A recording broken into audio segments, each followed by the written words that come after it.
Bharatiya Janata party आपको हरियाणा से बाहर के हर विषय पर ले जाएगी, पर वो हरियाणा के किसी विषय पर जवाब नहीं देंगे। मैं आपको एक उदाहरण दूं, आप याद करिए प्रॉपर्टी आईडी को लेकर कितना बड़ा घोटाला खट्टर सरकार कर रही है, उसके सारे तथ्य मैंने उजागर किए।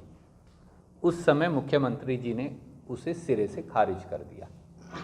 पिछले महीने जब मैं मध्य प्रदेश के चुनाव में व्यस्त था तो खबर आई कि उस एजेंसी को जिसको हम कह रहे थे इसने हेराफेरी की है, ब्लैक लिस्ट किया जाए, उसे ब्लैक लिस्ट भी करना पड़ा और उस पर एफआईआर भी दर्ज करनी पड़ी। इसी प्रकार से जो हमारे पेपर लीक हुए हैं भिन्न भिन्न समय पे, उनको लेकर आज तक कोई कार्रवाई युवाओं के भविष्य को ठीक करने वाली नहीं हुई। खट्टर सरकार 3 एसआईटी बना चुके पेपर लीक पर।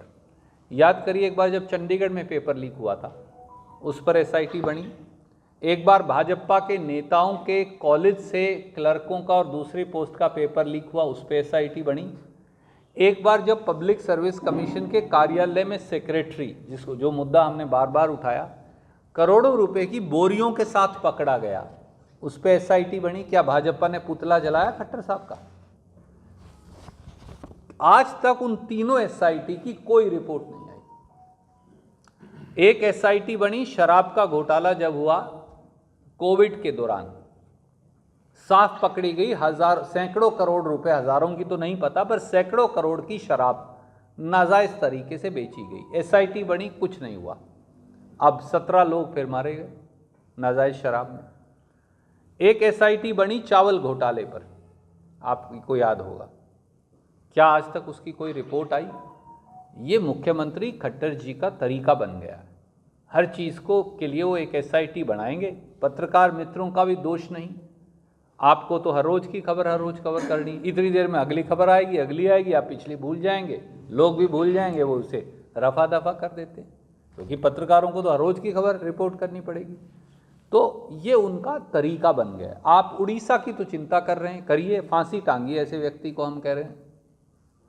परंतु आपके अपने जो करोड़ों रुपए पकड़े गए पब्लिक सर्विस कमीशन के दफ्तर से, उसका क्या हुआ?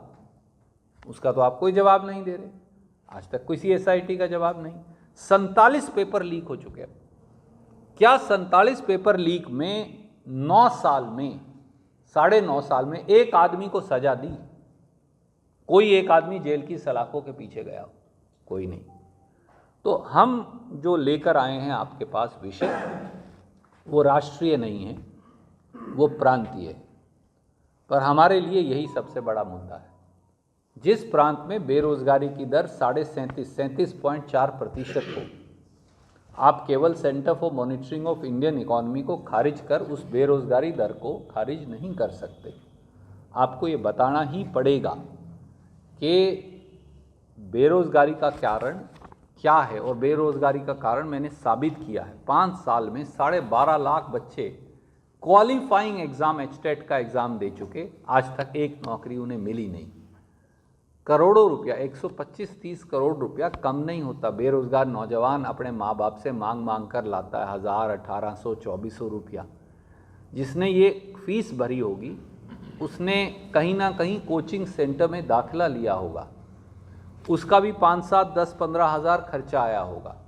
वो एग्ज़ाम देने गया होगा, लड़का या लड़की, एक परिवार का सदस्य साथ गया होगा, बिटिया है तो उसके साथ 5-7 हज़ार वो भी खर्चा आया होगा। आपने लाखों रुपए के नीचे बच्चों को दे दिया, आज तक कुछ नहीं किया।